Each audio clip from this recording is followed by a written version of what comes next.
at the Kamukunji grounds and other matters of national interest. The December 7th Kamukunji meeting, we confirm that the meeting is on as earlier planned. Secondly, we wish to affirm that the Kamukunji event is a public consultative forum. The right to public protest, the right to demonstrate are enshrined in the Constitution. But the Kamukunji meeting is a consultative meeting, and we want to make it very clear that the rights granted by our Constitution cannot be derogated by anyone, not the courts and not any other authority, and must be respected. The meeting will be a coming together of Kenyans to share views on the state of affairs in the country. The meeting is in line with Article 37 of the Constitution on the right to assemble, right to demonstrate, picket, and to petition.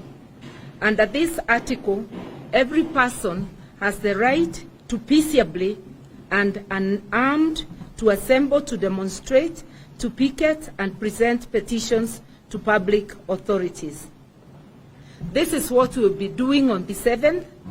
We will be assembling as granted by the Constitution, peacefully, in an orderly manner, and we have appealed to those attending our meeting to be orderly and peaceful. We are dismayed that those in authority are trying to paint a horror movie. Some of them have even hoped that there will be no deaths, a clear indication that they are the ones planning mayhem. We have just come from campaigns that were so peaceful. There were no serious, ugly incidents throughout the country.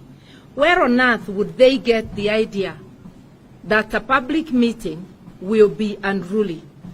We want to warn anybody bent on trying to disorganize and create mayhem at our meeting to be warned. And for those in charge of the security agencies to do their duty to ensure that they keep peace at our meeting as provided by the Constitution and the law. Our public consultations will be about the 4 IEBC commissioners who have been subjected to gross injustices and forced to resign. The consultations are also about other pressing national issues. On the IEBC, we note it is being cannibalized, the consequences of which shall be grim. We are gathering to discuss this state of affairs and to remind those in authority that all legislation relating to elections in this country is normally negotiated. The law they are trying to amend was negotiated in 2017. Similarly, all laws relating to elections and to IEBC must be negotiated, and we shall not tolerate skewed legislation, partisan legislation, trying to introduce a William Ruto Electoral Commission, not even a Kenya Kwanza, a William Ruto Electoral Commission. The Electoral Commission must be for all Kenyans, not to serve an individual or a faction.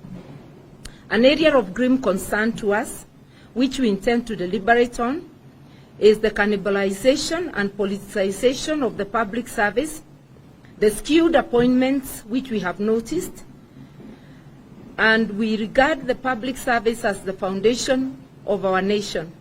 Nations begin to fail when the civil service fails. We are concerned that the fairly functional public service of Kenya, and which our nation has struggled to build over the years, is being turned upside down by the UDA regime. Civil servants who have painstakingly built careers in public service have been overlooked and bypassed by the Ruto regime and now being made to answer to failed politicians, crooked businessmen, and mercenary activists who have no experience whatsoever in the functioning of civil service and of government. That is what has happened with the appointments, partly of cabinet and of principal secretaries. As if the appointments of failed politicians, crooked businessmen, and mercenary activists to run ministries is not bad enough, the appointments have been extremely skewed against other regions. We are seeing a massive return of nepotism, tribalism, and favoritism in the public service. These have long demoralized so many officers who have then become mere hostages to a system they believe does not appreciate them. The regime change in 2002 and subsequent regimes strived to professionalize the public service and by and large allowed career civil servants to be in charge.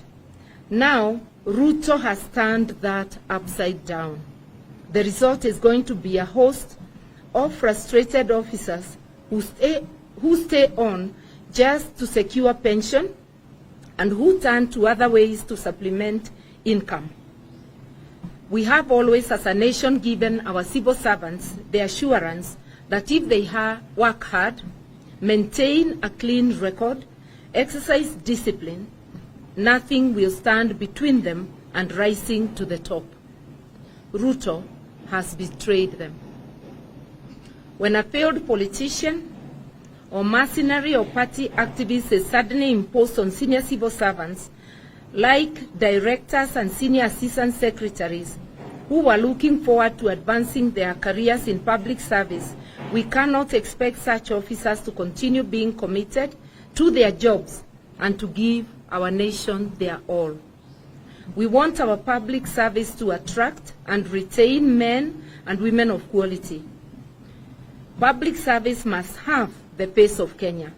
It can't be 2 or 10 communities. It must reflect the pace of Kenya, which is 47 communities. What we have today is unprofessional, skewed, and unacceptable. We want to start a robust conversation on the introduction of genetically modified foods and seeds in our country. We have a responsibility to educate our people about the ill effects of GMO and the corrupt motivations of those trying to introduce them here. Introduction of GMO will turn our farmers into slaves who will not be able to plant without buying from a select number of companies. On the 12th of December, at Jacaranda Gardens, we will have our own celebrations of our independence and our republic. This is the Republic of Kenya, not the republic of an individual or a regime. Our celebrations will therefore be at the Jacaranda Gardens. Ruto and his deputy have a very narrow view of the Republic of Kenya. They do not know where Kenya has come from. They do not know where they want to take it. Ours will be a celebration of patriots. Those who don't like to hear that word, itakuwa ni mkutano wa wazalendo wa Kenya. It will be Jamhuri ya Wazalendo, men and women who have made sacrifices for this country and who know where the country is supposed to go. We are concerned about the very brazen attack on Chapter 6 of our Constitution. Brazen because the accused are being appointed to critical public offices that have immense bearing on whether we grow or stagnate as a country. We are seeing a pattern where people facing serious criminal cases like money laundering, fraud, giving kickbacks, such people are being appointed to critical positions, including leadership of the very institutions that have taken them to court.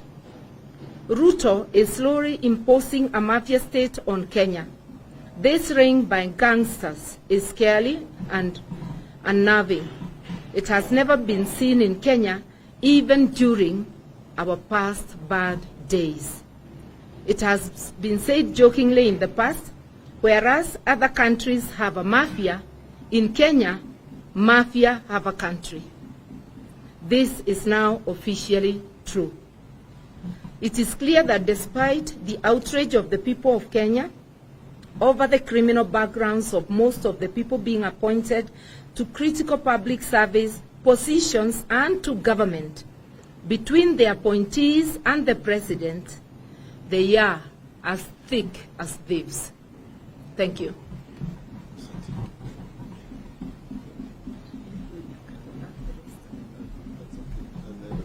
End of the that's the end of the statements.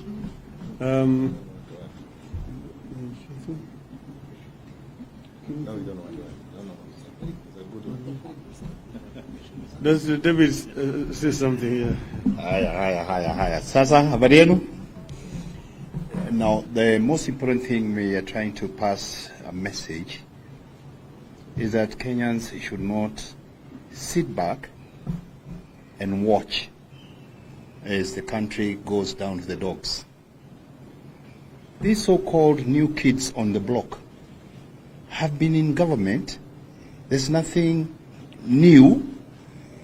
In fact, they're just reinstating those old bad days, and we are cautioning Kenyans and alerting them that the era of dictatorship is back with us, and that Kenyans should not sit back and allow these people that comfort of thinking that they can subdue all of us.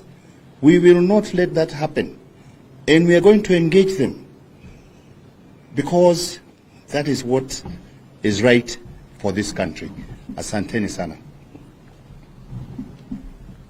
I just want to add here, there's been allegation in the media that Azimio Mizambaratika. As you can see here, Honorable Martha Karua represents NARC Kenya. Honorable David Murathe here and Jeremiah Kioni here represent Jubilee. And Honorable Robert Mbui here represents Wiper Party. Because Honorable Kalonzo Musyoka, the Wiper leader, is in Mwingi on some business. Honorable Gideon Moi of Kanu has also sent just apologies. So you need to know that Azimio is very much united here. And we just want to reiterate again what Martha has told you, that we are acting in the best interest of the members of Azimio, and that the meeting on Wednesday at Kamukunji grounds is a peaceful public consultative. It is not a demonstration or picketing. It is just a consultative meeting with the people of Kenya. And on the 12th of December, Jamhuri Day, we are going to Jacaranda Garden in Embakasi, not Kamukunji. Again, that is just going to be celebrating Jamhuri Day with Wazalendo wa Kenya. And it's also going to be a very peaceful congregation. Not protests, not picketing, not at all. But all that also is also guaranteed by the Constitution of Kenya. If we wanted to do a protest demonstration, we would just inform the police, provide security, and we will do it. But we are not demonstrating. We are not going to engage in any act of thuggery or hooliganism, and no property is going to be destroyed.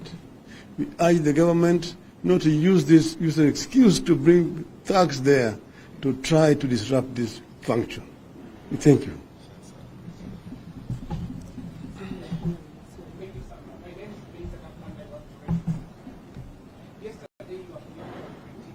Yeah. Say that you are trying to mobilize Kenyans to find pressure on the government so that they can have a handshake and have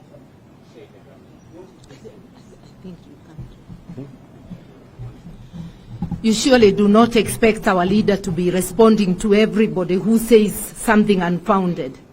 You better go back to that source to give you facts to show that what he is saying is true.